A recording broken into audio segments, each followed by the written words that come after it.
भाई हमने TIR almost complete कर लिया था। दो न्यूमेरिकल्स और रहते हैं TIR पर। न्यूमेरिकल्स कंप्लीट करते हैं फिर कोई नेक्स्ट। सो TIR पर जो नेक्स्ट न्यूमेरिकल है, मैं आपको एक कंटेनर दिया है।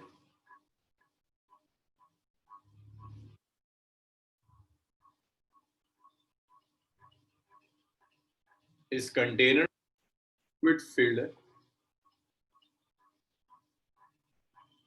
बाहर एयर। लिक्विड का रिफ्रैक्टिव इंडेक्स इज n, और यहां लिक्विड के अंदर एक लाइट सोर्स है। यहां पर एक लाइट सोर्स रखी हुई है।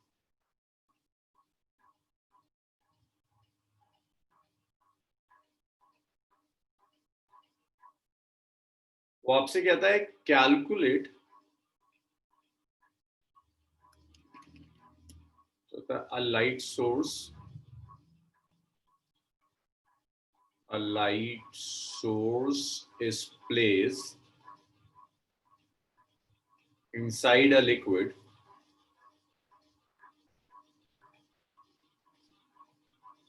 of refractive index n. A liquid of refractive index n. तो इस लिक्विड के अंदर आपने एक लाइट सोर्स रख दी। आपको चाहिए calculate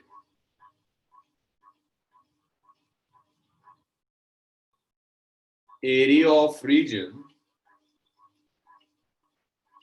from which light can emerge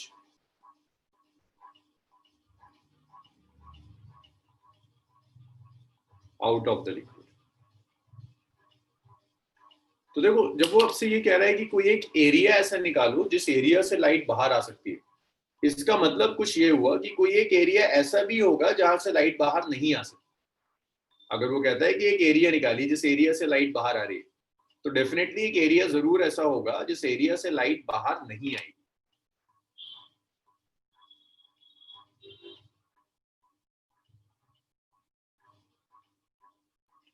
तो देखो, लाइट बाहर कैसे नहीं आ सकती? ट्रांसपेरेंट सरफेस है, अगर यह लाइट सोर्स रखी है तो लाइट को बाहर आना चाहिए, बट एक रीजन होगा जिस रीजन से लाइट बाहर नहीं आएगी। रीजन देखिए, लाइट ऐसे इंसिडेंट हुई नॉर्मली, तो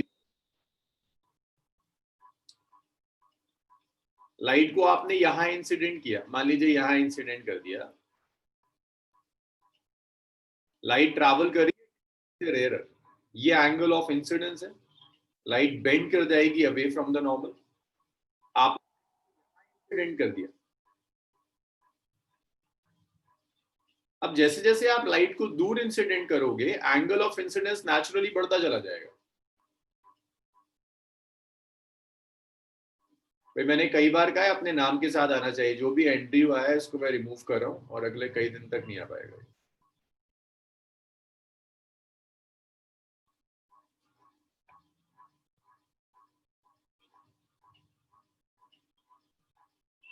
हाँ, तो इट्स फर्स्ट क्वेश्चन।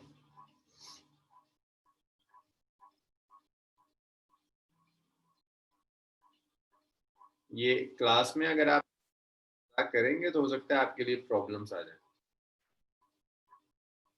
सो ये एंगल ऑफ इंसिडेंस है, आउट ये away from the normal bend हो गई। अब यहां जो एंगल ऑफ इंसिडेंस, अगर ये क्रिटिकल एंगल के इक्वल हो गया तो रे ऐसे जाएगी। ये एंगल ऑफ रिफ्रैक्शन है विच इज 90 डिग्री। सो ये ग्रेस करने लगी। अगर इसके आगे आपने रे को इंसिडेंट कर दिया यहां,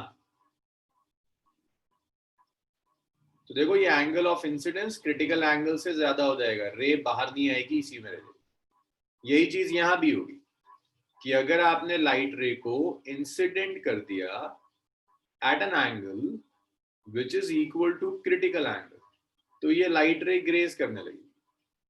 लेकिन अगर आपने एंगल ले लिया which is greater than critical angle, अगर आपका angle of incidence critical angle,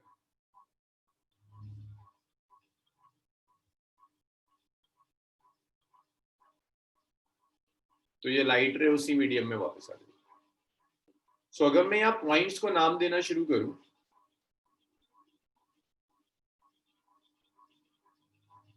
हार बाप आउट ऑफ द लिक्विड,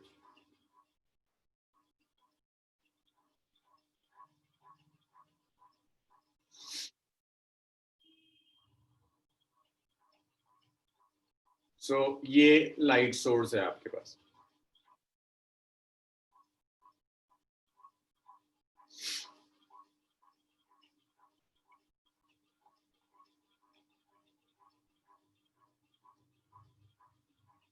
सो देखिए कहां तक लाइट रेस बाहर आ सकती है। अगर ये पॉइंट ए ले रहा हूं, ए पॉइंट तक की लाइट रेस रिफ्रैक्ट होकर बाहर आ जाएगी। पॉइंट बी है, बी पॉइंट तक की जो लाइट रेस होंगी वो ग्रेस करना शुरू कर देंगे। बी के बाद जो भी लाइट रेस होंगी वो लाइट रेस वापस इसी सिस्टम के अंदर रिफ्लेक्ट बैक कर, यही काम लेफ्ट में भी होगा। तो अगर मैं इसे बी पॉइंट कह रहा हूं तो बी से बी का जो रीजन है, इस रीजन तक की लाइट रेस बाहर आएंगी, इसके राइट वाली लाइट रेस रिफ्लेक्ट कर कर वापस आ जाएंगी, इसके लेफ्ट वाली राइट रेस रिफ्लेक्ट कर कर बैक आ जाएंगी।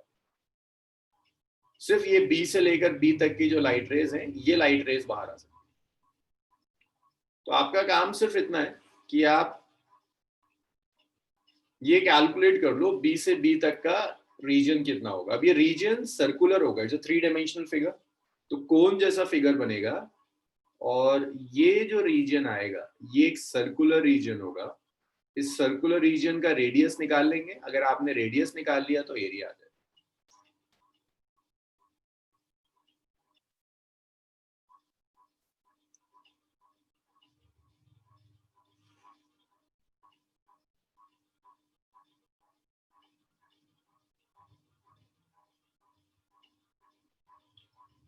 अब देखिए जब आप इसको सॉल्व कर, ये समझ में आया क्वेश्चन के लाइट रेस बाहर क्यों नहीं आएंगी? इतना समझ में आया कि लाइट रेस बाहर क्यों नहीं आएंगी ट्रांसपेरेंट होने के बावजूद? चलो गुड। अब देखिए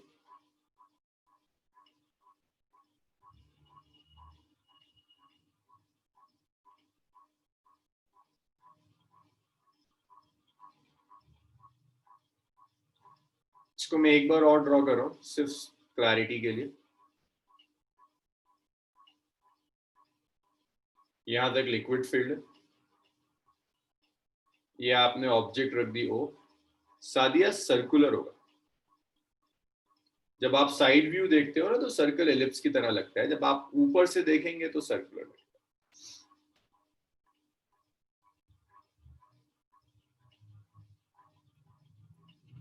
सो जो रे स्ट्रेट जाएगी, नॉर्मली जो रे पास होगी इसमें कोई रिफ्रैक्शन नहीं होगा, ये स्ट्रेट चली जाएगी,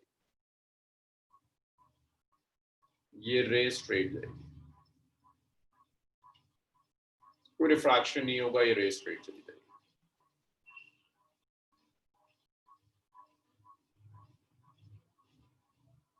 जिस रे को आप किसी एंगल पर इंसिडेंट करेंगे, क्रिटिकल एंगल पर, ये वाली जो रे है ये रे ग्रेस करना शुरू कर देगी।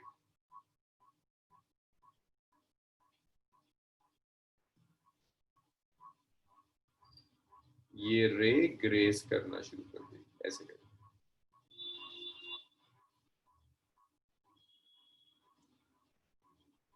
और ये जो एंगल है ये क्रिटिकल एंगल है। जैसे आपने क्रिटिकल एंगल पे इंसिडेंट किया, ग्रेस करना शुरू कर दिया, तो यहां ये जो सर्कल बन रहा है, मुझे सर्कल का रेडियस कैलकुलेट करना। तो देखो अगर ये एंगल क्रिटिकल तो ये एंगल भी क्रिटिकल होगा, ऑर्डिनेट एंगल्स। आप TIR यूज कर लीजिए, यूजिंग TIR। तो जब आप TIR यूज करेंगे तो साइन सी कितना होगा? साइन सी 1/n होता है फर्स्ट इक्वेशन। अब अगर आपने ट्राइंगल ले लिया, ये O है, इस पॉइंट को आपने A कह दिया, इस पॉइंट को आपने B कह दिया। जैसे ही आप ट्राइंगल OAB लोगे,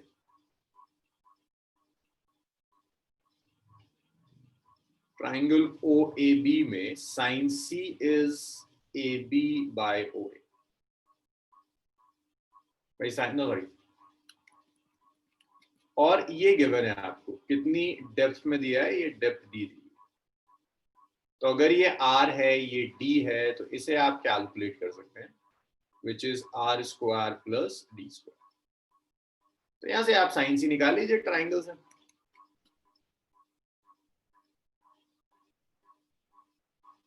तो जब आप यहां से साइन सी लोगे, साइन सी क्या आ जाएगा, परपेंडिकुलर अपॉन हाइपोटेनस। तो perpendicular is r, hypotenuse is root over r square plus d square. This is equation. दोनों को इक्वेट कर दीजिए।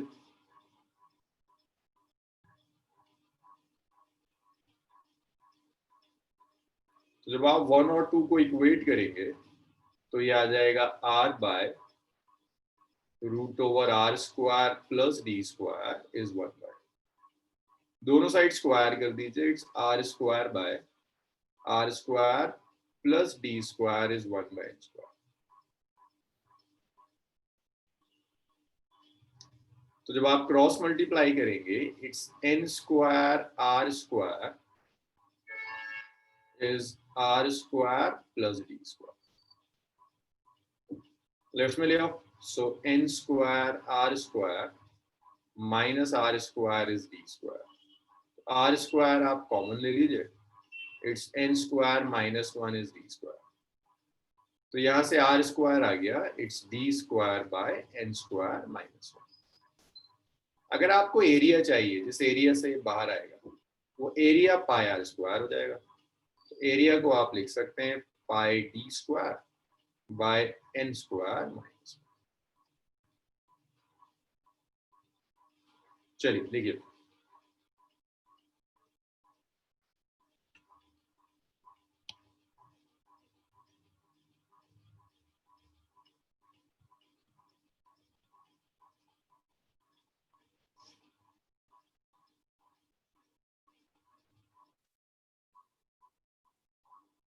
भाई क्लियर है, कितने एरिया से ये लाइट रेज बाहर आ सकती हैं। इसके बियॉन्ड अगर आप कुछ लेंगे तो लाइट रेज बाहर नहीं है। मींस इसके बाद अगर यहाँ लोगे लाइट रे तो टोटल इंटरनल रिफ्लेक्शन हो जाएगा, वापस आ जाएगी वीडियो, बाहर नहीं आएगी।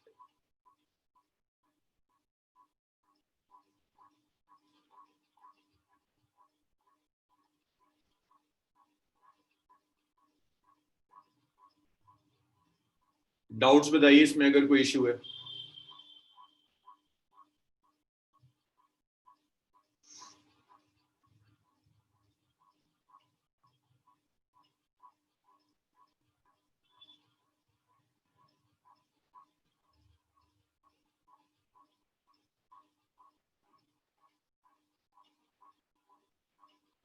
जाहिद ये ऊपर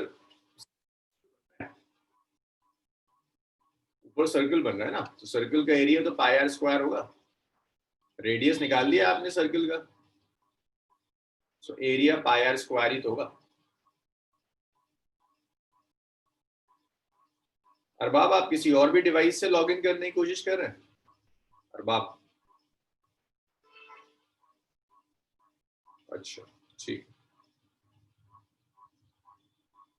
जाहिद समझ में आया? सर्कल है, रेडियस आर है, तो एरिया पाई आर स्क्वायर हो जाएगा।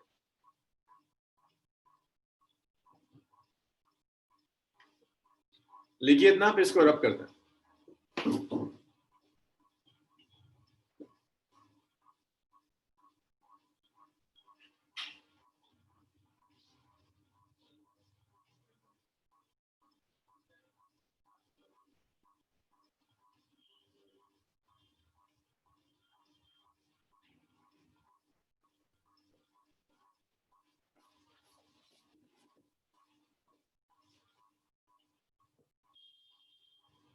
जी जाहिद, जहां से लाइट रेस निकलेंगी उसी का एरिया लेंगे ना। देखो ये कोन जैसा फिगर बन रहा है ऐसे करके, ये जो फिगर है ये बेसिकली कोन है, कोन जैसा फिगर बन रहा है।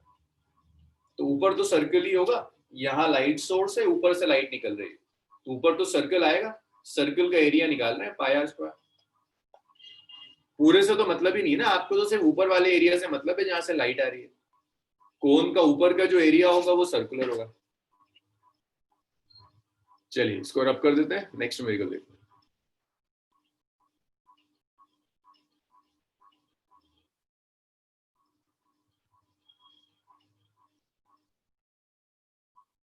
इसको मैं रब कर रहा हूं।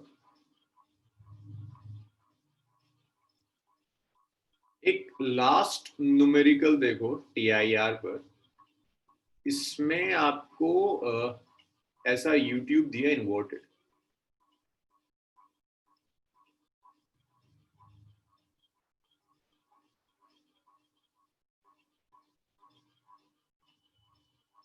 भाई इस क्वेश्चन को आप अपने स्कूल एग्जाम्स के लिए, बोर्ड्स के लिए स्किप कर सकते हो, ये सब स्कूल एग्जाम्स और बोर्ड्स में नहीं आता है यूट्यूब पर क्वेश्चन। तो आपको ऐसा ग्लास का ट्यूब दिया है,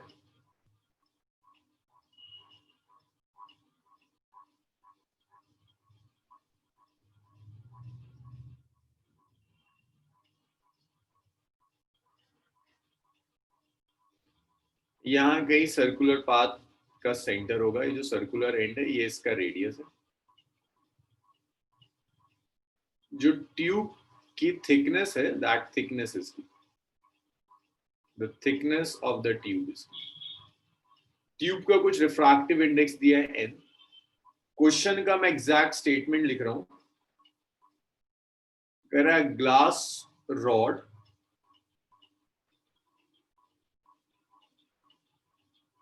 of square cross section, means यहां से ये जो एंड है ये वाला, ये बेसिकली स्क्वायर एंड है, square cross section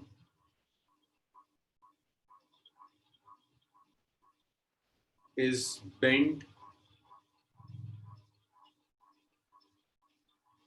into the shape as shown.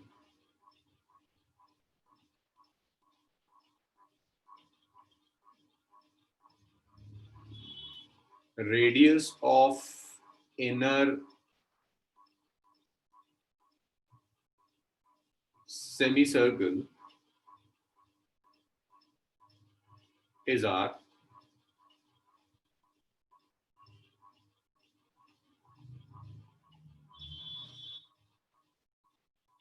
and width of rod is D. Find minimum value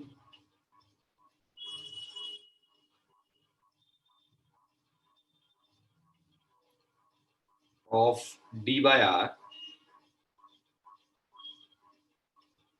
so that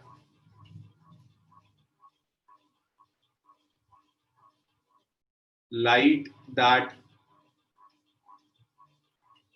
enters at A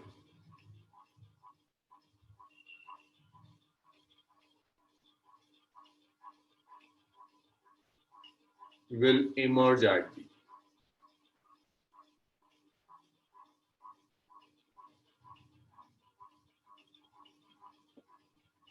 तो देखिए आपको ये प्रॉब्लम दी, यहां से आपने लाइट रे इंसिडेंट करा दी, लेट्स से यहां आपने एक लाइट रे इंसिडेंट की हुई,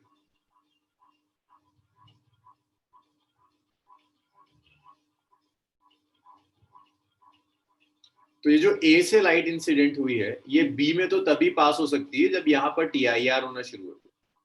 अगर TIR नहीं होगा तो ये लाइट रे वापस नहीं आएगी, मतलब ये लाइट रे को ऐसे जाना चाहिए, वो तभी हो सकता है जब यहाँ TIR होना शुरू हो। तो मैं रेडियस इधर बना देता हूँ, तो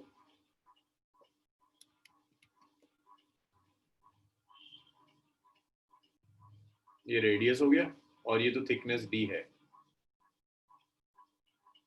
ये नॉर्मल भी हो जाएगा। तो लाइट रे को आपने ऐसे इंसिडेंट कर दिया, ये एंगल ऑफ इंसिडेंस आए। तो देखिए यहाँ TIR की क्या कंडीशन सेटिस्फाई हो रही है। TIR के लिए कंडीशंस क्या है, angle of incidence should be greater, पहला है ray should travel from denser to rarer, तो ये ग्लास है और बाहर एयर, तो पहली कंडीशन तो सेटिस्फाई हो रही है कि रे ग्लास से एयर में ट्रैवल करे। दूसरी कंडीशन ये है कि ये जो एंगल ऑफ इंसिडेंस है this should be greater than critical angle, तभी यहाँ TIR होगा और लाइट रे ऐसे रिफ्लेक्ट होगी,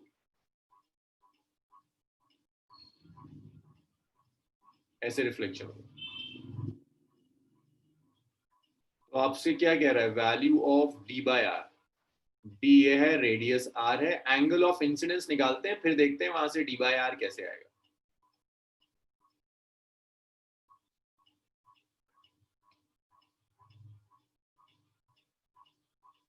तो देखिए TIR के लिए जो कंडीशन है वो कंडीशन है I should be greater then, अगर होगा तो TIR के लिए कंडीशन है angle of incidence critical angle से ज्यादा होना चाहिए।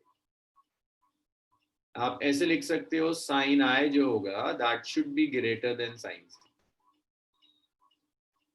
TIR से आप जानते हैं साइन C इज 1/n, तो अगर आप सब्स्टिट्यूट करोगे यहाँ तो साइन I आ जाएगा greater than 1/n, that's my first equation. तो यहां तक बताइए, क्लियर है ना?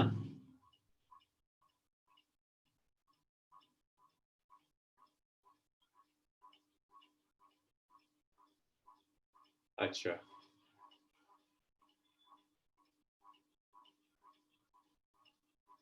लेकिन आपको ना आई नहीं चाहिए, आपको डी और आर में रिलेशन चाहिए। तो अगर मैं यहां से कहीं नॉर्मल ड्रॉप कर दूं तो ये जो पोर्शन होगा ये भी रेडियस होगा।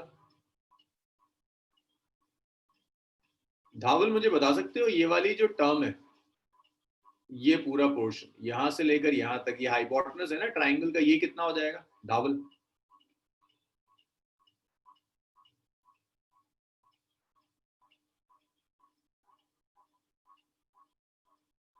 पाइथागोरस परपेंडिकुलर तो दिया नहीं है, पाइथागोरस कैसे आएगा? हाँ फाइव का सही, फाइव का सही बता रही है।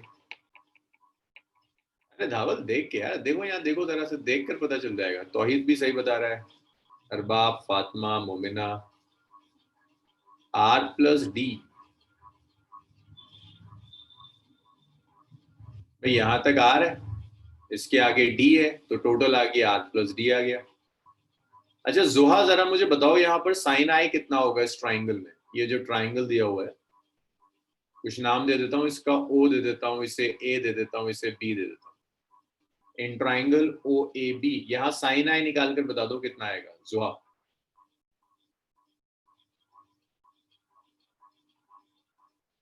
साइन I कितना होगा, साइन I? हाँ जाहिद तुम सही बता रहे हो। जुआ जरा देखो राइट एंगल ट्राइंगल में साइन I कितना होगा। हाँ जी, साइन I इज, बहुत बढ़िया फातिमा सही है, परपेंडिकुलर अपॉन हाइपोटेनस, तो perpendicular is R, hypotenuse is R+D, this is 1 को 2 में रख देते हैं।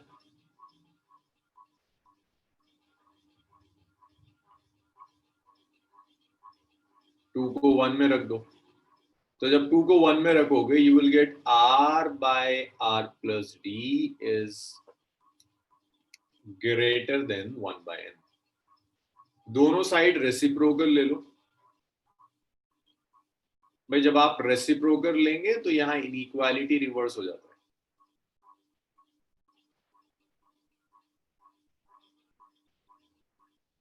अमान नॉर्मल ड्रॉप किया ना, यहां सेंटर से इसके ऊपर नॉर्मल ड्रॉप कर दिया, ये स्ट्रेट रे थी, ये सेंटर था आपके सर्कल का, यहां से मैंने नॉर्मल ड्रॉप कर दिया, तो राइट एंगल ट्राइंगल ही बनेगा, नॉर्मल ड्रॉप किया मैंने।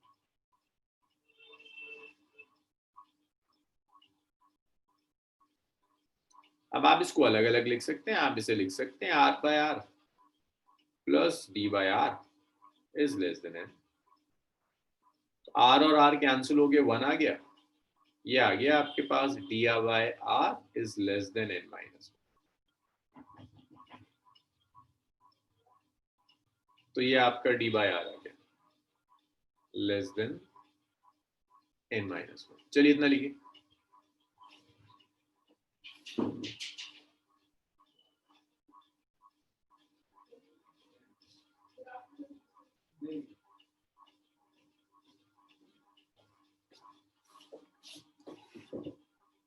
चलिए लिखिए इतना। अच्छा, और ये सॉरी, ये मिनिमम नहीं है, ये मैक्सिमम है। तो d by R is less than n-1। अगर आप मैक्सिमम वैल्यू लोगे तो इक्वालिटी के इक्वल आ जाएगी।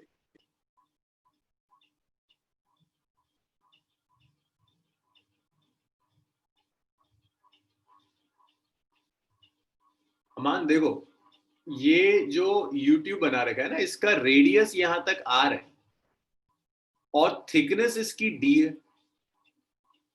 ऐसी ना, ये रेडियस r है और थिकनेस d है, तो टोटल जो आएगा वो r में इस थिकनेस को ऐड कर दो, तो यहां से लेकर यहां तक बन जाएगा r प्लस डी। अमान ज्योमेट्री और कुछ यूज नहीं किया मैंने, ऐसा दिया हुआ है ना, ये इतना r है और ये d है, तो जस्ट ऐड कर दिया। वो ये क्लियर हुआ सबका?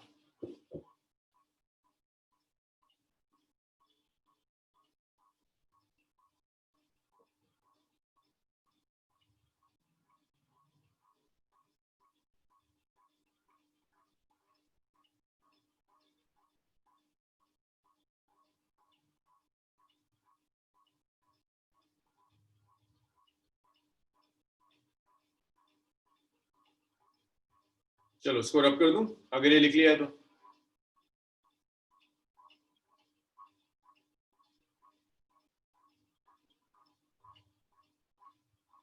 योगेश, जुहा, इब्राहिम, हुआ इतना? आसिफ,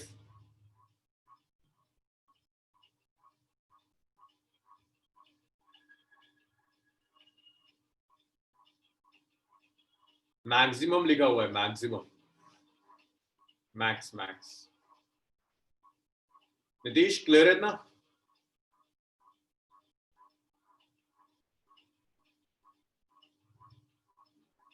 चलो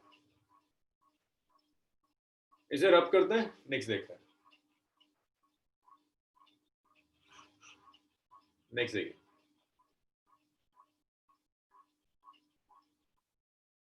so that was about TIR.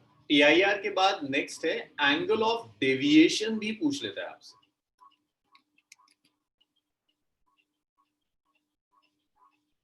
अब इस डेविएशन पर क्वेश्चंस एनसीईआरटी में नहीं है, लेकिन ये आपके एंट्रेंसेस के लिए काम की है। देखो रिफ्रैक्शन में डेविएशन का क्या मतलब,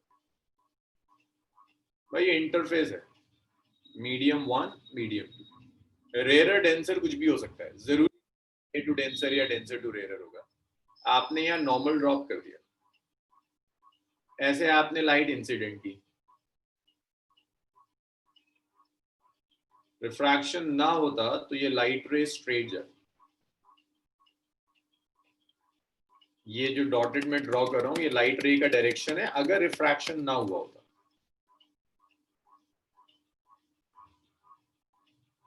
ये स्ट्रेट डायरेक्शन है विदाउट रिफ्रैक्शन।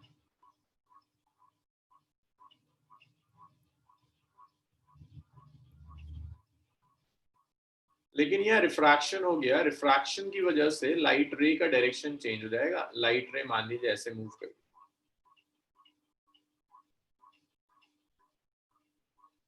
तो ये इंसिडेंट रे है,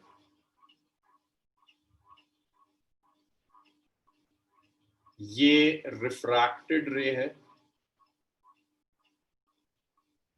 ये एंगल ऑफ इंसिडेंस है, ये एंगल सॉरी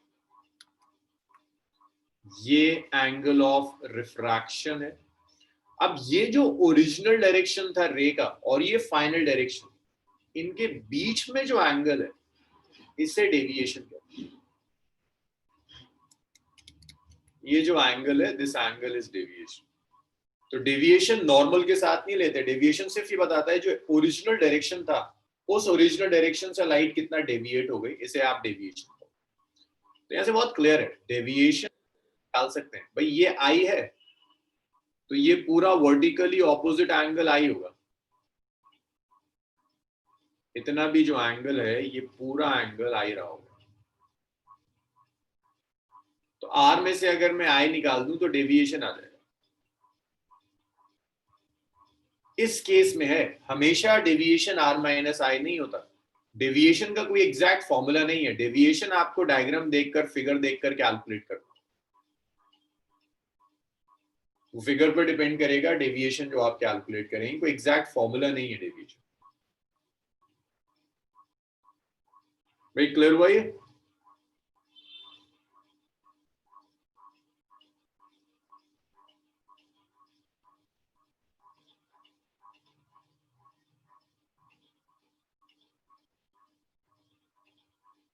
नहीं वजह इसमें डेविएशन पॉजिटिव नेगेटिव आता है क्लॉकवाइज और एंटी क्लॉकवाइज।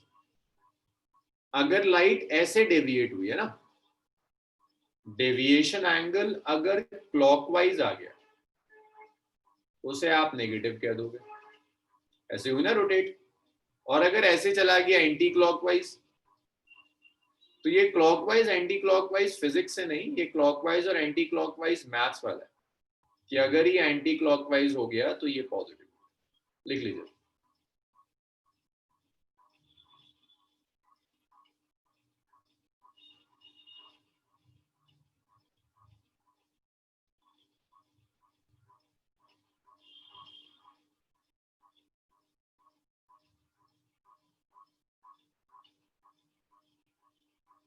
इतना लिखिए, इसमें क्वेश्चंस देखते हैं।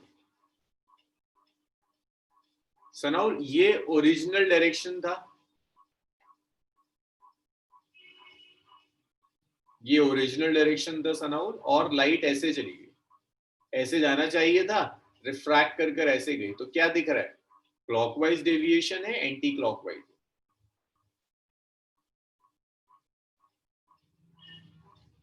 और जब आप एंगल पढ़ते हैं तो क्लॉकवाइज एंगल नेगेटिव लेते हैं। भाई ऐसे ही होता है ना, अगर ये एक एंगल मैंने आपको ऐसा दे दिया और एक एंगल मैंने आपको ऐसे दे दिया, भाई एंटी क्लॉकवाइज एंगल इसे पॉजिटिव लेते हैं, ये क्लॉकवाइज एंगल इसे नेगेटिव लेते हैं। तो वजह ये क्लॉकवाइज है डेविएशन, इसे आप नेगेटिव लेंगे, ये एंटी क्लॉकवाइज हो जाएगी, उसे पॉजिटिव लेंगे। तो वो पॉजिटिव नेगेटिव फिजिक्स से नहीं आता, वो पॉजिटिव नेगेटिव मैथ से आता है कि एंगल कैसा। तो ये डेविएशन समझ में आया सबको?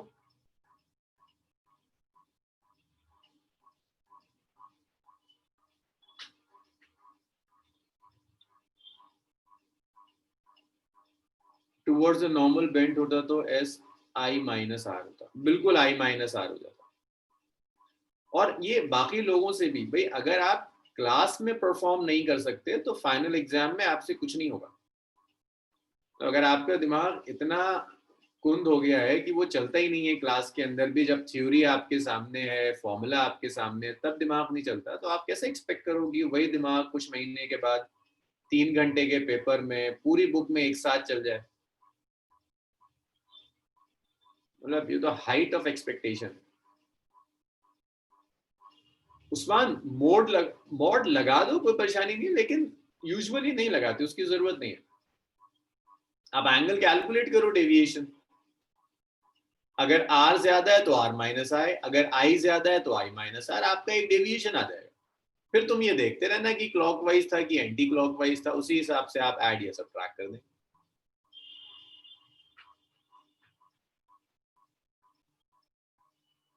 मॉड लगा दें तो गलत नहीं है, लेकिन जरूरत नहीं है उसकी।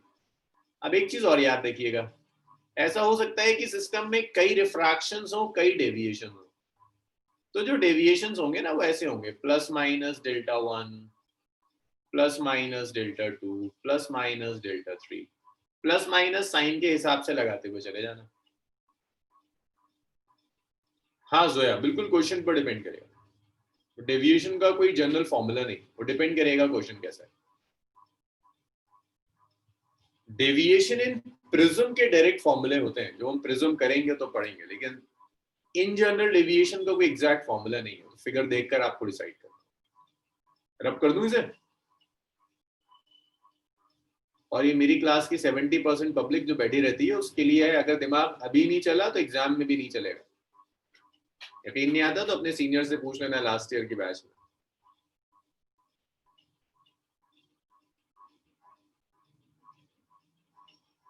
चलिए इसे रब करते हैं। डिस्प्लेसमेंट और डेविएशन में एंगल वाला फर्क है। डिस्प्लेसमेंट कौन सा, लीनियर डिस्प्लेसमेंट कह रहे हो अमान?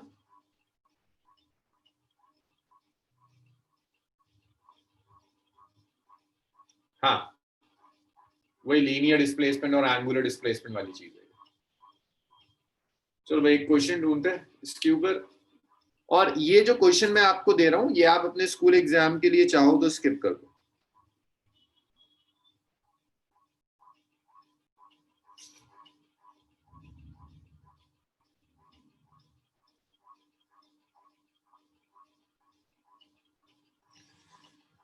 कहाँ गया है?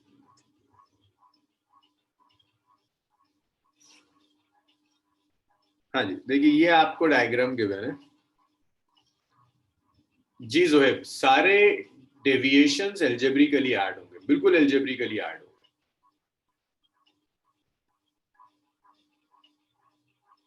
बस ऐड करते हुए ये ख्याल रखना कि क्लॉकवाइज एंटी क्लॉकवाइज अलग अलग तरह से डील करेंगे।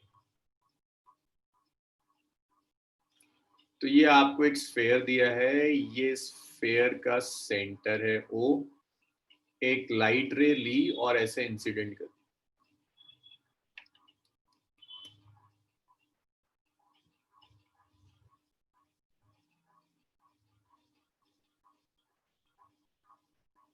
ये एंगल है 60 डिग्री।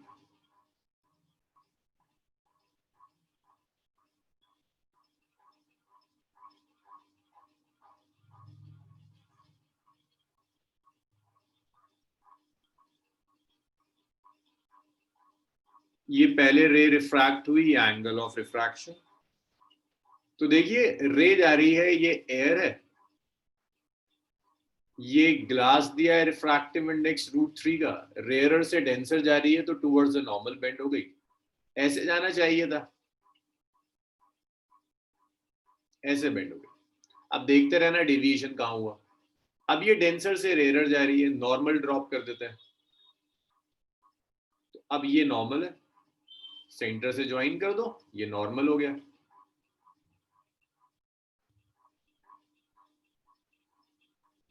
ये नॉर्मल, रे को ऐसे जाना चाहिए था, स्ट्रेट जाना चाहिए। अब जरा थोड़ी सी अकल लगा लो, कहां जाएगी? Towards the normal, away from the normal, कहां बेंड होगी?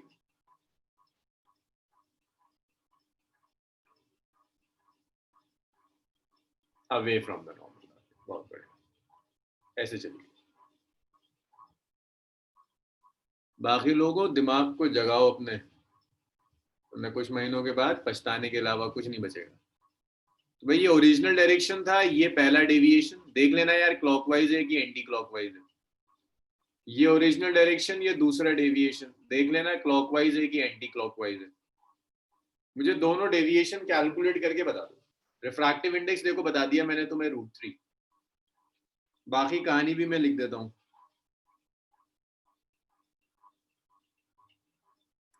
A light ray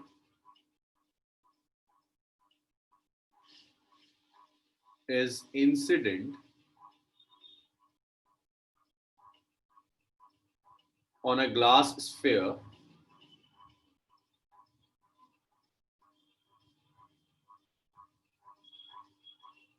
of refractive index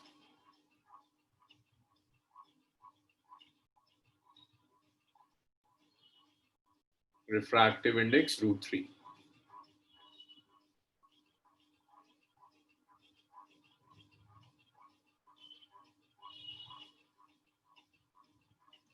At an angle of incidence 60 degree.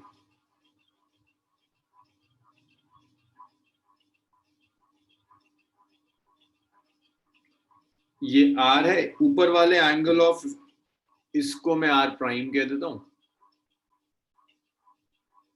ये एंगल ऑफ इमर्जेंस कह देते हैं। R भी चाहिए, R प्राइम भी चाहिए, E भी चाहिए, और टोटल।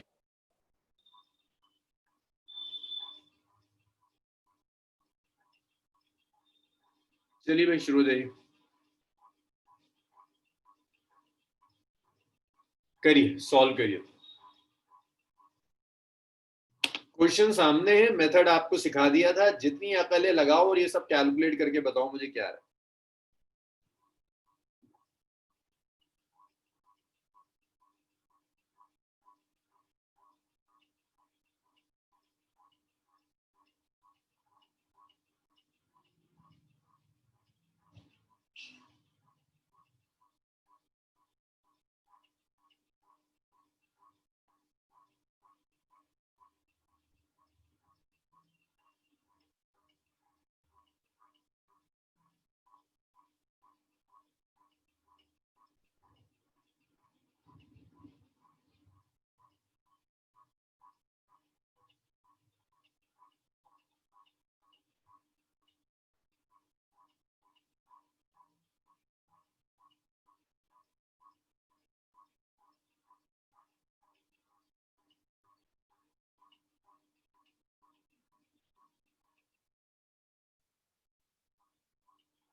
चलो जी, कुछ आंसर्स आए।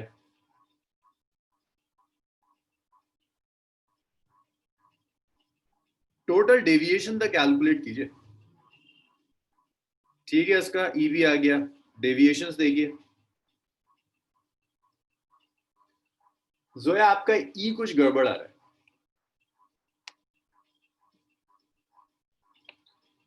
हाँ धावल, डेल्टा 1 सही है। जोया ई कुछ गड़बड़ आ रहा है, इसका ई सही है। तौहीद आर और आर प्राइम ठीक है। तहरीम के सारे पार्ट्स ठीक है।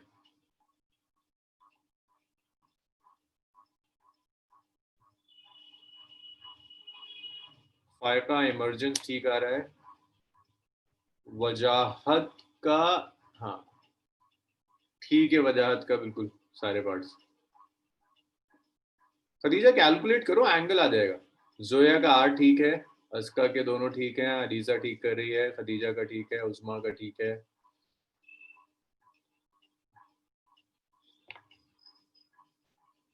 जाहिद कुछ गड़बड़ करो, चेक करो एक बार।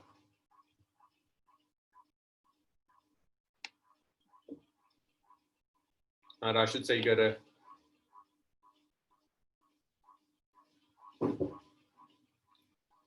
सादिया का डेल्टा 1 ठीक है, इमरजेंस गलत आ रहा है सादिया। चलो भाई, वेरी गुड, काफी लोगों के आंसर्स आ गए। सनफ आर ठीक आ रहा है, राशिद का ठीक है दोनों, आसिफ का सारा पार्ट ठीक है, वेरी गुड। ठीक है, तो देखो ये 60 डिग्री, तो आर निकालना है, इसको पॉइंट ए कह देते हैं। ए पॉइंट पे स्नेल्स लॉ लगाते हैं। हाँ लीजा ठीक है, स्नेल्स लॉ एट ए। तो बाहर एयर है, एयर का refractive index multiplied by sine 60। Glass है, ग्लास का refractive index multiplied by sine are.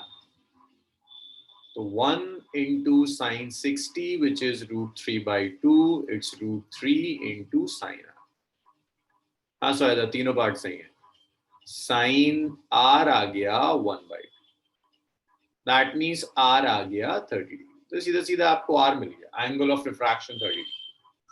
अब अगर आर आ गया 30 डिग्री, तो देखो ये भी रेडियस है, ये भी रेडियस, इसको मैं बी कह रहा हूं।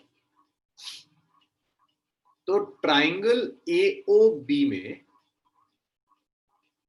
भाई साइड्स इक्वल है, O A is equal to O B.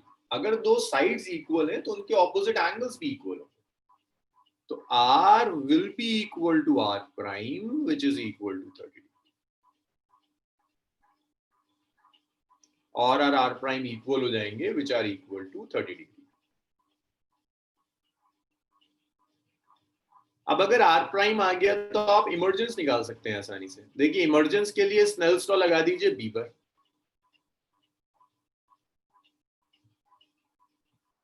Snell's law at B, तो यहां पर रिफ्रैक्टिव इंडेक्स है √3, एंगल है साइन आर प्राइम, बाहर रिफ्रैक्टिव इंडेक्स 1, एंगल है ई, साइन ई आ गया। तो देखिए आर प्राइम की वैल्यू रख दीजिए 30 डिग्री, तबस्सुम ठीक आ रहा है 60 बिल्कुल। This into sine 30 is sine E. नहीं, साइन 30 हाफ आ जाएगा साइन ई। हाँ हाँ, तौहीद बजाज दोनों ठीक कह रहे हो, डायरेक्ट ले सकते हैं। तो √3/2 आ गया साइन ई, तो ई आ गया 60 डिग्री। अब इस चीज को आप डायरेक्टली भी लिख सकते थे। देखिए इंसिडेंट मीडियम और इमर्जेंट मीडियम सेम है, तो angle of incidence angle of emergence दोनों इक्वल है, दोनों एग्जैक्टली इक्वल है। तो वो यहां से प्रूफ भी हो गया। आप डायरेक्टली भी लिख सकते थे कि ई 60 डिग्री हो। हाँ शाकिर, बिल्कुल वही कॉन्सेप्ट यूज करेंगे, जस्ट मैंने प्रूफ कर दिया कि ये 60 डिग्री पे आ जाएगा। अब आपको डेविएशन चाहिए, अगर ये 60 है, देखिए पूरा 60 होगा, तो डेविएशन आ जाएगा 60 - r। नेगेटिव साइन के साथ आएगा क्योंकि क्लॉकवाइज है। तो फर्स्ट डेविएशन आ गया, आर है 30 डिग्री,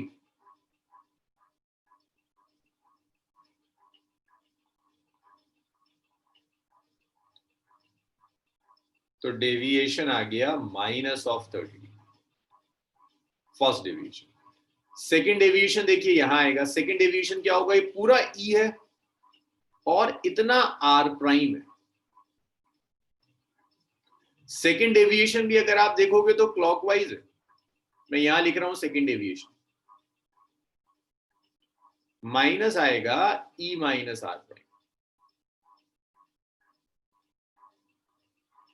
इमर्जेंस है 60, आर प्राइम है 30, डेविएशन आ गया -30।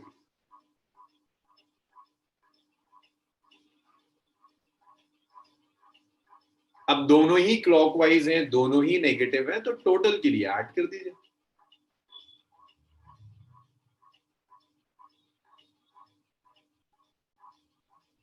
-60।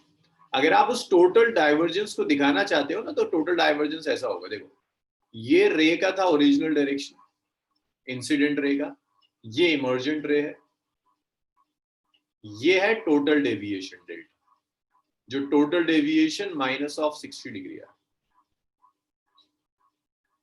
भाई क्लियर है इतना सबका?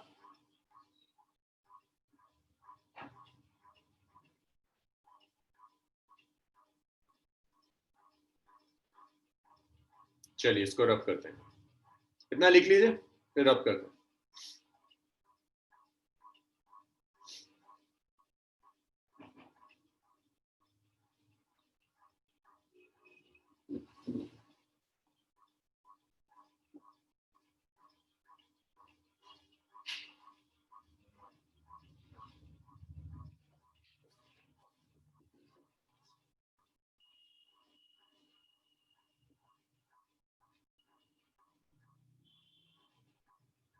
चलिए इसको मैं रब कर रहा हूं, सब लिख चुके हैं?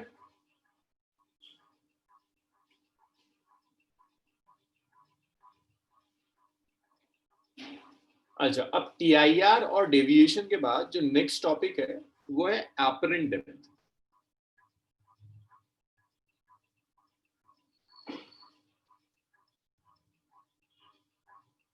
एपरेंट डेप्थ, तो पहले समझ लो एपरेंट डेप्थ का मतलब क्या है, फिर उसके बाद सॉल्व करेंगे। भाई बहुत कॉमन ऑब्जर्वेशन है ना कि अगर कोई बकेट है पानी से भरी हुई, उसमें आप कोई कॉइन डाल दो, तो वो कॉइन जब आप ऊपर से देखोगे तो वो कॉइन अपनी एग्जैक्ट पोजीशन से थोड़ा सा उठा हुआ दिखता है। कि अगर ये बकेट है, इस बकेट को अगर आपने पानी से भर दिया,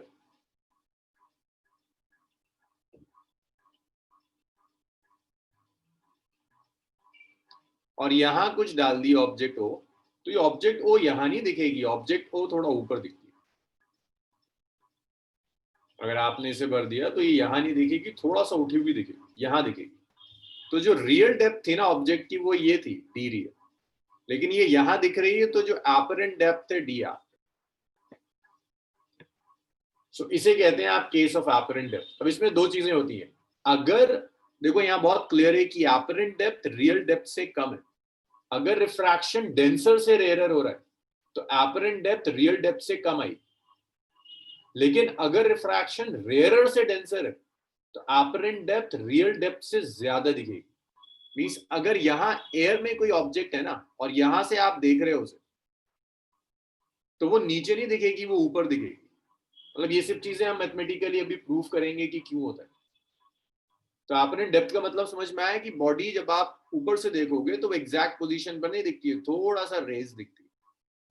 तो जो एक्चुअल डेप्थ थी उसे रियल डेप्थ कहते हैं, जो आपको ऑब्जर्व कर रहे हो उसे एपरेंट डेप्थ कहते हैं। तो देखो ये क्यों होता है, उसी में शिफ्ट वगैरह सब आना शुरू हो जाएगा। क्यों होता है वो एपरेंट डेप्थ, उसका फॉर्मूला क्या होगा, वो सारी चीजें यहाँ कैलकुलेट हो जाएगी। तो एपरेंट डेप्थ में दो केसेस होते हैं, मैं फर्स्ट केस ले रहा हूं जब रिफ्रैक्शन डेंसर से रेयर हो।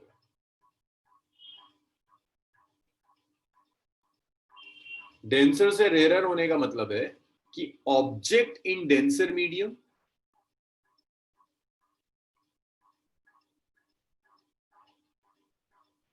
और आपका ऑब्जर्वर रेयरर मीडियम।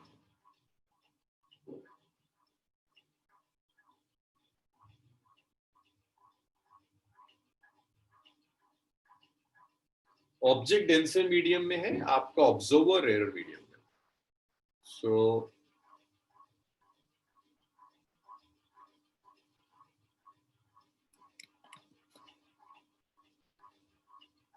ये आपको एक कंटेनर दिया हुआ है, इस कंटेनर को आपने लिक्विड से फिल कर दिया।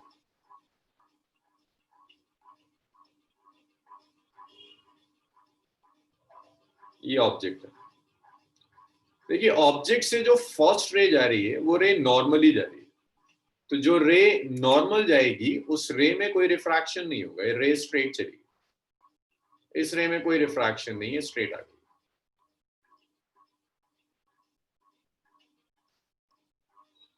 ऐसे आई और ऐसे चली। लेकिन जिस रे को आप किसी एंगल पर इंसिडेंट करेंगे,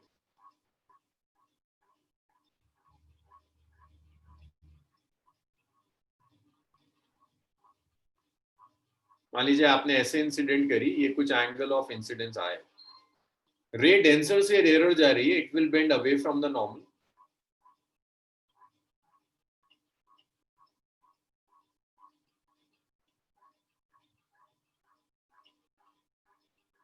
इसकी तो फिक्र मत करो, ये जो डॉटेड है तो बाद में देखेंगे क्या चीज है।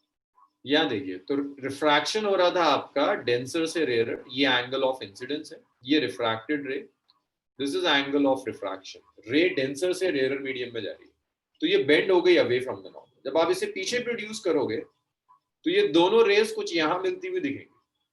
तो जो ऑब्जेक्ट ओ पर थी, अगर यहां कोई आई लगी हुई है, मींस ऑब्जर्वर है वो यहां से देख रहा है, तो उस ऑब्जर्वर को ये ऑब्जेक्ट ओ पर नहीं दिखेगी, जहां मीट करेंगे रेस वहां दिखेगी ओ प्राइम। तो ये रियल पोजीशन है ऑब्जेक्ट की, this is real position of object. ये अपरेंट पोजीशन जहां दिखेगी, इस अपरेंट पोजीशन को आप इमेज भी कह सकते हो, अपरेंट पोजीशन। ये जो पोर्शन है इसे डी आर कह रहा हूं, रियल डेप्थ। इतना जो सेक्शन है इसे कहते हैं अपरेंट डेप्थ।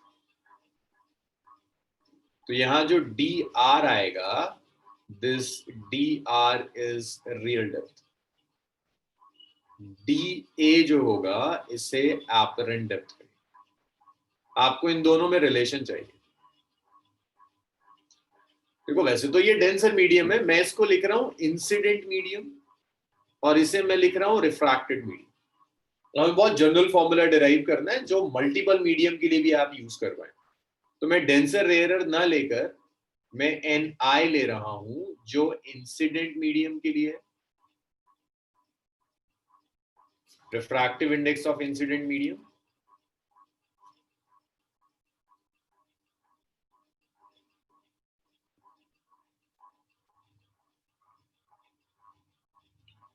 मैं N R use, which is refractive index of a rarer medium। तो आपको इन चारों टर्म्स में रिलेशन चाहिए। तो देखो इसके रिलेशन के लिए अगर मैं इसे आई कह रहा हूं तो ये एंगल भी आई होगा, ऑल्टरनेट एंगल। अगर मैं इसे आर कह रहा हूं तो देखो ये और ये कोरस्पॉन्डिंग एंगल्स हैं, ये भी आर हो जाएगा। इस पॉइंट को कुछ नाम दे देते हैं, ओ ओ प्राइम, इसे ए कह दिया, इसे बी कह दिया। आपको इन चारों टर्म्स में रिलेशन चाहिए। तो चारों टर्म्स में रिलेशन के लिए आप स्नेल्स लॉ लगा दीजिए। आप स्नेल्स लॉ लगा दो बी क्यू पर।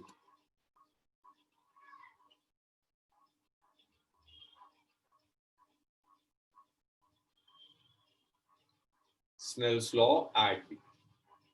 तो एंगल ऑफ इंसिडेंस आए, रिफ्रैक्टिव इंडेक्स एन आई, तो आप इसे लिखोगे N I sine I, angle of refraction R, refractive index NR. So NR sin R. So यहां से आपने sin I और sin R में रिलेशन आ गया. Sin I by sin R is NR by NI. That's my first equation. भाई यहां तक बताओ, इस इक्वेशन तक कोई परेशानी किसी को?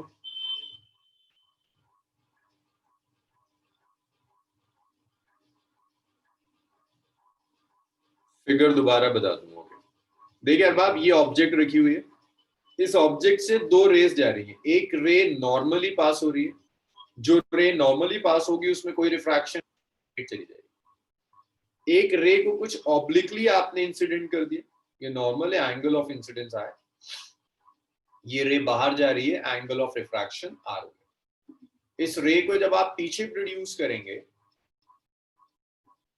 तो ये रे away from the normal refract हो गई. एक रे ऐसे जा रही है, एक रे आगे जाके तो कहीं नहीं मिलेगी. आपने पीछे प्रोड्यूस किया, किसी पॉइंट पर जाती हुई मिली, जिस पॉइंट पर मिल रही है उससे मैंने ओ प्राइम कह दिया. तो जो ऑब्जेक्ट ओ पर थी, इस ऑब्जर्वर को वो ऑब्जेक्ट ओ प्राइम पर दिखेगी. अब क्लियर है?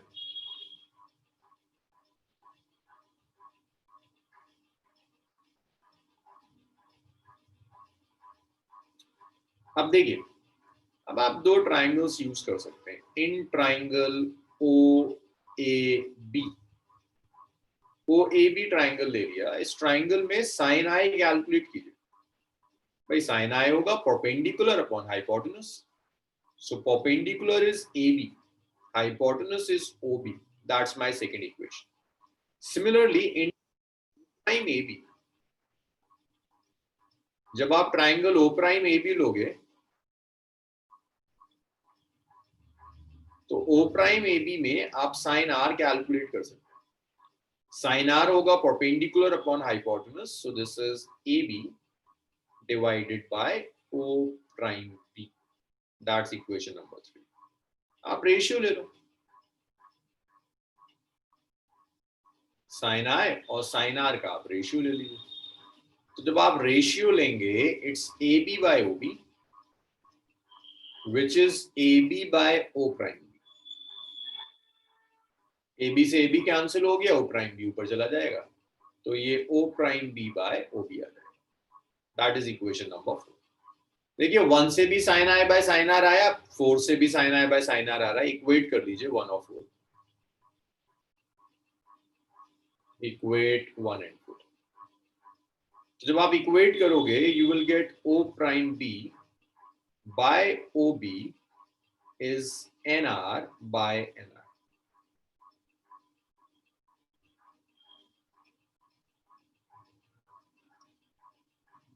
अब देखिए O प्राइम B और OB, अब यहां से देखो, अभी OA और OB, O प्राइम A और OA तो नहीं आया. अब यहां पे मैं एक अप्रोक्सीमेशन ले रहा हूं.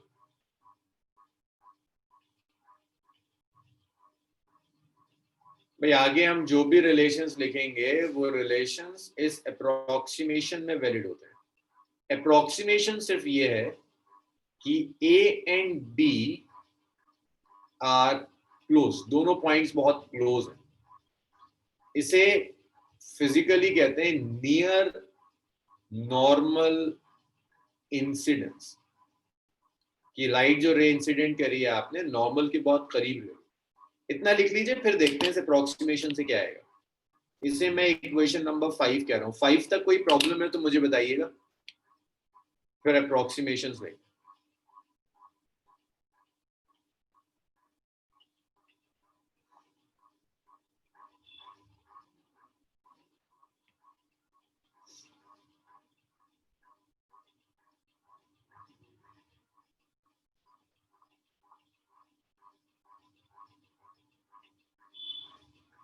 इक्वेशन नंबर 5 तक कोई डाउट हो तो बताओ मुझे.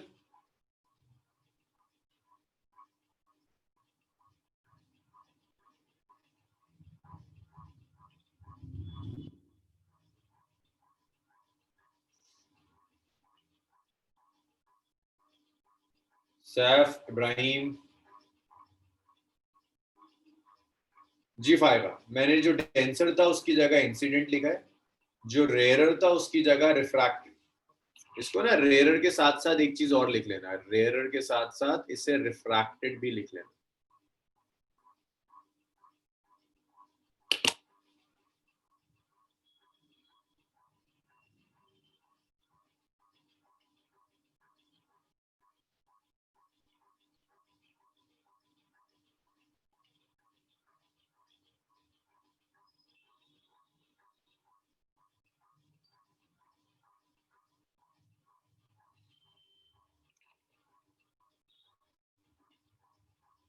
चलिए मैं इसको रब कर रहा हूं।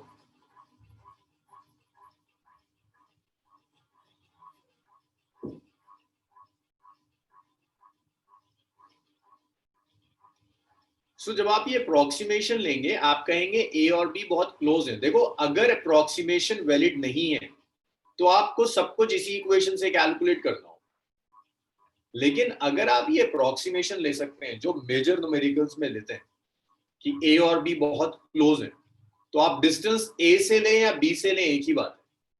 तो अगर ये बहुत क्लोज है तो अप्रोक्सीमेशन में ओ बी को आप लिख सकते हैं अप्रोक्सीमेटली ओ ए, जो कि रियल डेप्थ के इक्वल होगा। भाई बी और ए बहुत क्लोज हैं तो आप ओ बी को ओ ए लिख दो, ओ प्राइम बी को ओ प्राइम ए लिख दो।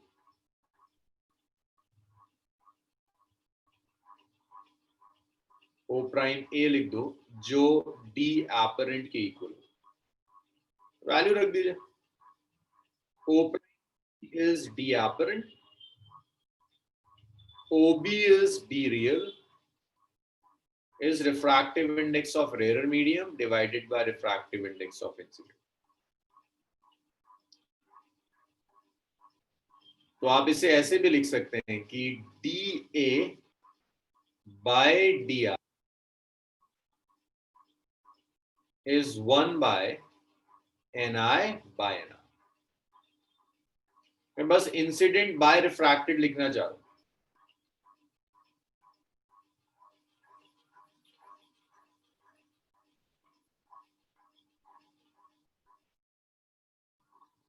अब यहां पर ये जो ni बाय एन आर है मैं एन आई आर लिख देता हूं। Refractive index of incident medium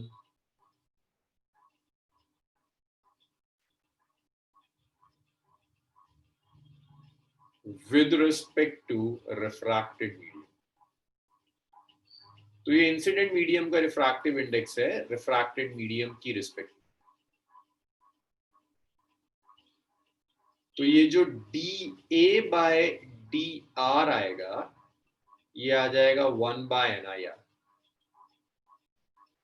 तो यहां से आप एपरेंट डेप्थ लिख सकते हो, it's real depth divided by N आई।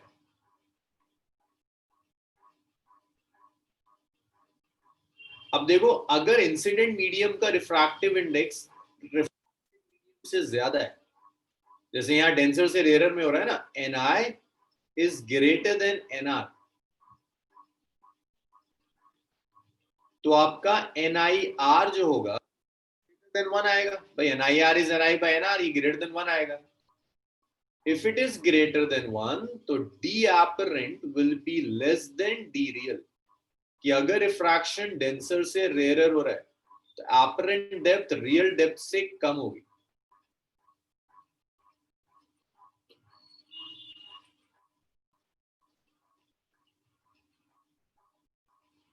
जैसे याद देखिएगा अगर रिफ्रैक्शन आपका डेंसर से रेयर हो रहा है तो एपरेंट डेप्थ रियल डेप्थ से कम आएगी। For refraction from denser to rarer,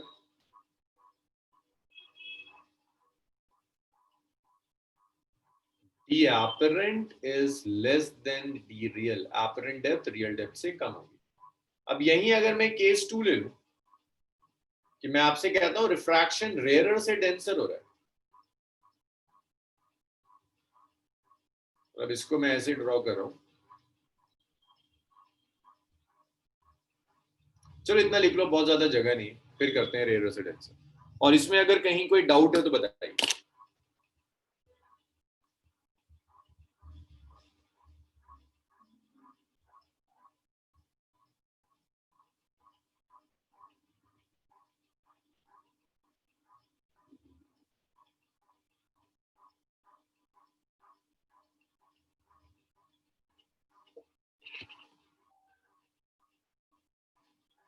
rebar ये था ना एनआर बाय एनआई, इसको लिख सकते हैं, इस एनआर को डिनोमिनेटर में लिया हूं, 1 बाय एनआई बाय एनआर, इसे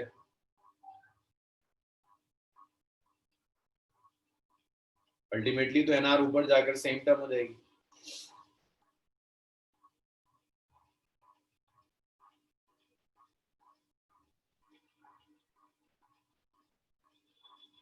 और डाउट्स बताइए, इसमें कहीं कोई प्रॉब्लम?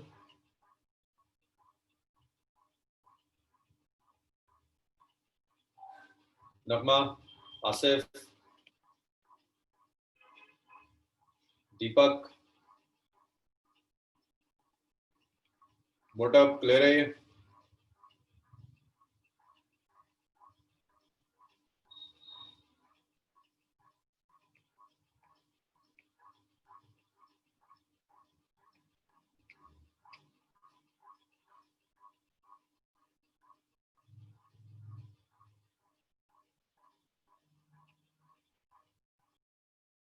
भाई इतना लिख लो तो बताना इसे, फिर देखते हैं कि अगर रिफ्रैक्शन रेयर से डेंसर होगा तो क्या है।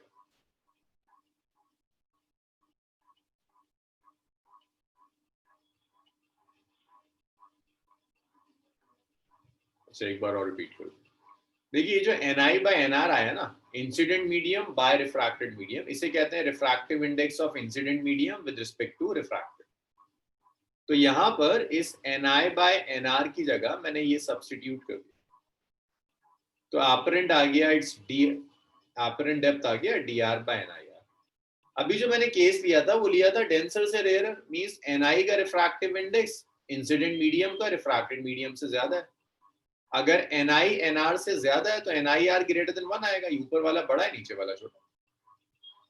तो जैसे ही आप यहाँ ग्रेटर देन 1 लिखोगे, डी ए क्या आ जाएगा, apparent depth is less then real depth, apparent depth real depth से कम आ जाएगी। तो जब भी रिफ्रैक्शन होगा डेंसर से रेयर, तो apparent depth less than real depth. ELISA, अच्छा आप सब लिख चुके हैं? रब कर दूं सारा, फिर रेयर टू डेंसर और देख लेते हैं एक बार। चलिए, तो देखिए रिफ्रैक्शन जब हम लेंगे case 2, rarer to denser, means your object is in rarer medium and your observer is in denser medium। पहले रे डायग्राम से देख लेते हैं कि एपरेंट और रियल डेप्थ में क्या रिलेशन होगा, फिर मैथमेटिकल जो एक्सप्रेशन निकाला है हमने उसी में डायरेक्ट वैल्यूज रख देंगे रेयर डेंसर की।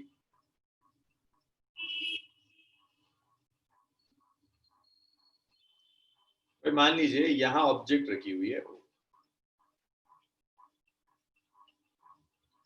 एक रे नॉर्मली गई, ये जो नॉर्मल रे जाएगी ये तो खैर बिना रिफ्रैक्शन के पास हो जाएगी स्ट्रेट।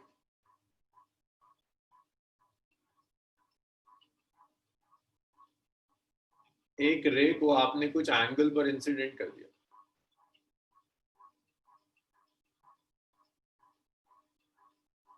ये नॉर्मल है।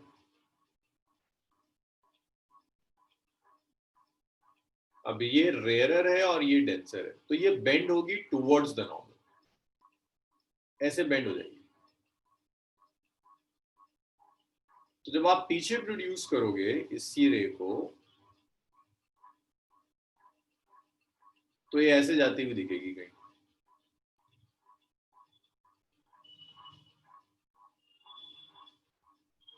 इसे आगे बढ़ा लो, दोनों रेज यहां कहीं मीट प्राइम आ जाए। ये आपकी रियल डेप्थ है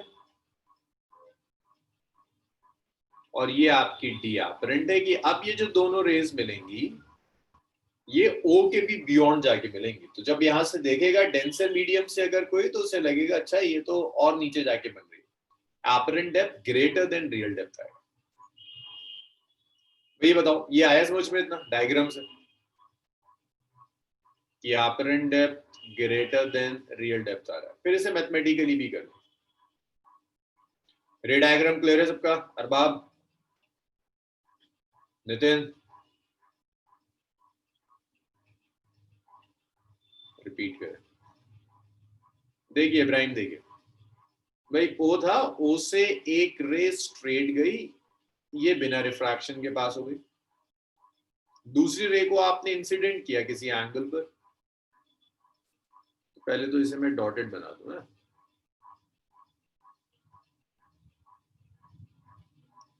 तो देखिए ये जो रे है ये बेंड हो गई टुवर्ड्स द नॉर्मल, ये एंगल ऑफ इंसिडेंस था, ये एंगल ऑफ रिफ्रैक्शन आ गया टुवर्ड्स द नॉर्मल। तो ये वाली रे और ये वाली रे आगे जाके तो कहीं नहीं मिलने वाली। जब इसे मैंने पीछे प्रोड्यूस किया, देखो डॉटेड में पीछे प्रोड्यूस कर रहा हूं, तो ये नॉर्मल से यहां जाकर मिल रही है, जहां दोनों रेस मिलेंगी वो इमेज हो जाएगी। तो आपकी ऑब्जेक्ट थी यहां लेकिन दिखेगी यहां पर ऊपर। इब्राहिम अब कुछ क्लियर है?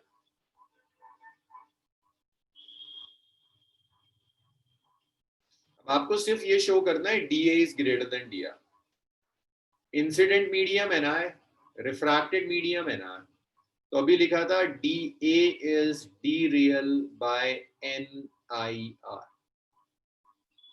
एन आई आर मैंने लिखा था N I by N R. ये बड़ा क्लियर होना चाहिए कि N I less than N R है, तो N I R less than one आएगा। भाई अगर ये लेस देन वन है तो dividing D R by something which is less than one, तो ओवरऑल फ्रैक्शन बढ़ जाएगा ना। लाइक 4 को अगर मैं हाफ से डिवाइड करूंगा तो 8 आएगा, नंबर बढ़ जाएगा।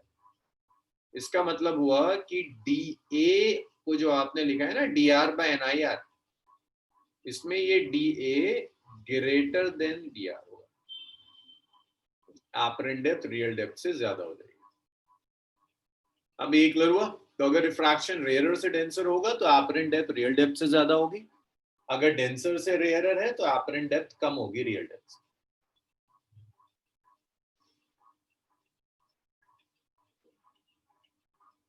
लास्ट है, देखिए तबस्सुम, ये ना D A is D R by N I R, ये N I R less than one है।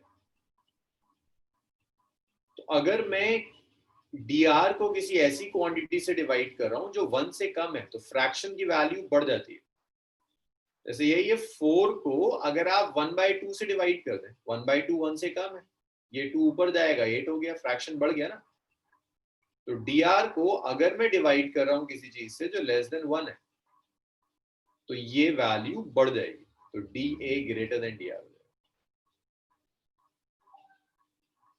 जैसे 4 को हाफ से डिवाइड किया तो 8 आया ना, 8 इज ग्रेटर देन 4, तो 8 समझ लो डी ए है, 4 समझ लो डी आर था। तबस्सुम हुआ?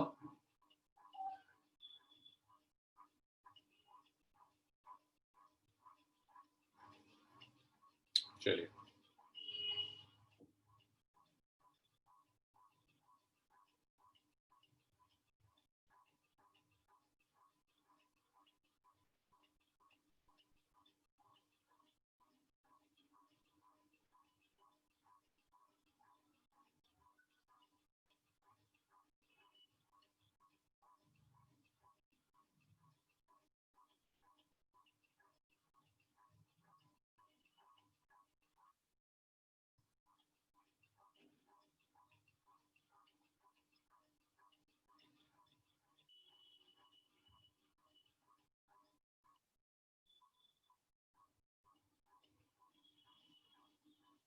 हाँ जोया, रेयर से डेंसर का मतलब ये नहीं है कि आपकी इमेज कहीं और बने। रेयर से डेंसर का मतलब है कि ऑब्जेक्ट रेयरर में है, ऑब्जर्वर डेंसर में। इमेज तो कहीं भी बन सकती है, तो उससे ना कंफ्यूज होगी, इमेज तो रेयरर में ही बन गई तो रिफ्रैक्शन कहाँ हुआ। रेयर से denser means object and observer, rarer medium, observer denser medium, रे रेयरर से डेंसर जा रही। वो एक अलग बात है कि रिफ्रैक्ट होने के बाद इमेज दोबारा से रेयर बन। अगर आप लास्ट वाला देखें वहां भी तो ऐसे ही हुआ था, इमेज तो डेंसर में ही बन गई थी दोबारा से, एपरेंट ऑब्जेक्ट तो आपको डेंसर में ही दिखा था। भाई यहां तक क्लियर है सबका?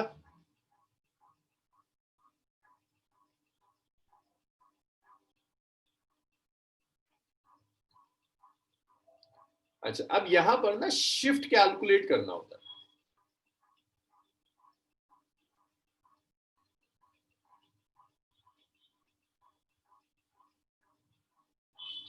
देखो शिफ्ट का मतलब क्या है, मान लीजिए डेंसर से रेयरर वाला ही अगर मैं एग्जांपल लूं,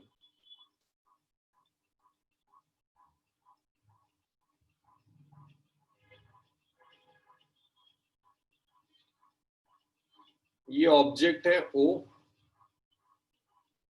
ये रियल डेप्थ है डी आर, इसकी इमेज यहां बनी ओ प्राइम पर, एपरेंट डेप्थ है डी ए। तो ये जो शिफ्ट हुआ है ना, ओ से लेकर ओ प्राइम तक चला गया, इसे शिफ्ट कहते हैं। इतना शिफ्ट हुआ, तो एपरेंट शिफ्ट कैसे निकालोगे?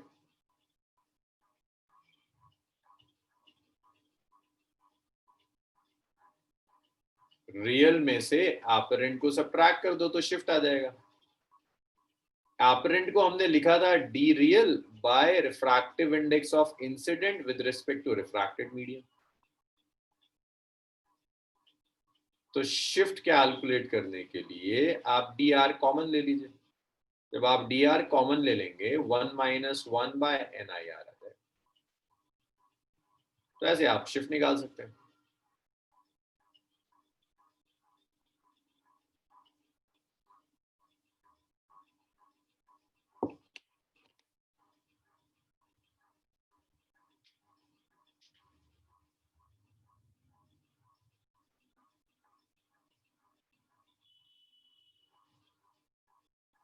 क्लियर है ना?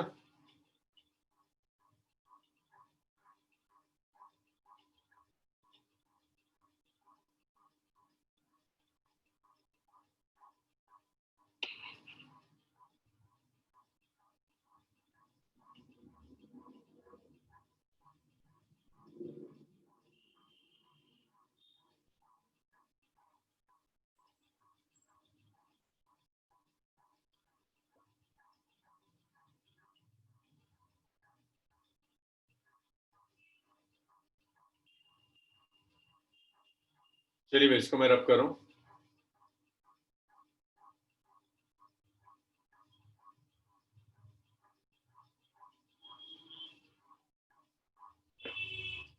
अब इसके ऊपर न्यूमेरिकल्स तो बहुत है, एक कंसेप्चुअल क्वेश्चन का टाइम रहे भी थोड़ा सा, उसे कर लेते हैं।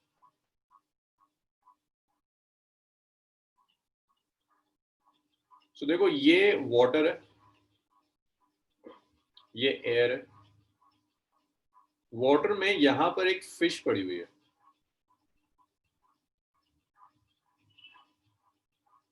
और फिश की जो डेप्थ है that depth is D, this D1 is the depth of the fish.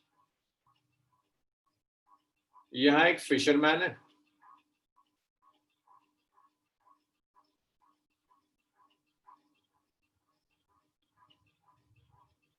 और फिशरमैन की जो हाइट है that height is h।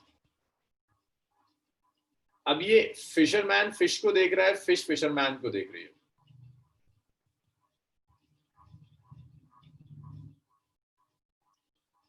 First, apparent depth of fish observed by fisherman और apparent height of fisherman observed by fish। तो fish fisherman को देख रही है, फिशरमैन फिश को देख रहा है। आपको डिसाइड करना है कि एपरेंट हाइट क्या होगी और एपरेंट डेप्थ क्या होगी। तो ये जो फिश यहां पर है, फिशरमैन को कहां दिखेगी? डेप्थ ज्यादा होगी या कम दिखेगी उसको? द फिशरमैन इस फिश को देखेगा, इसे फिश कहां दिखेगी? कुछ ऊपर दिखेगी। तो ये डी एपरेंट होगा फिश के लिए। तो फर्स्ट पार्ट का आंसर है डी एपरेंट जो होगा फिश का, वो रियल डेप्थ से कम हो जाएगा। तो फिशरमैन को फिश थोड़ी सी रेस दिखेगी, फिश को फिशरमैन कहां दिखेगा? ऊपर दिखेगा, यहां कहीं दिख रहा होगा। तो ये एच एपरेंट हो जाएगा। तो सेकंड बार का आंसर है कि जब फिश फिशरमैन को देखेगी, तो जो एपरेंट हाइट होगी फिशरमैन की, वो फिशरमैन की रियल हाइट से ज्यादा। ये इस तरह के कंसेप्चुअल क्वेश्चंस इस पर आए हुए हैं बोर्ड्स में।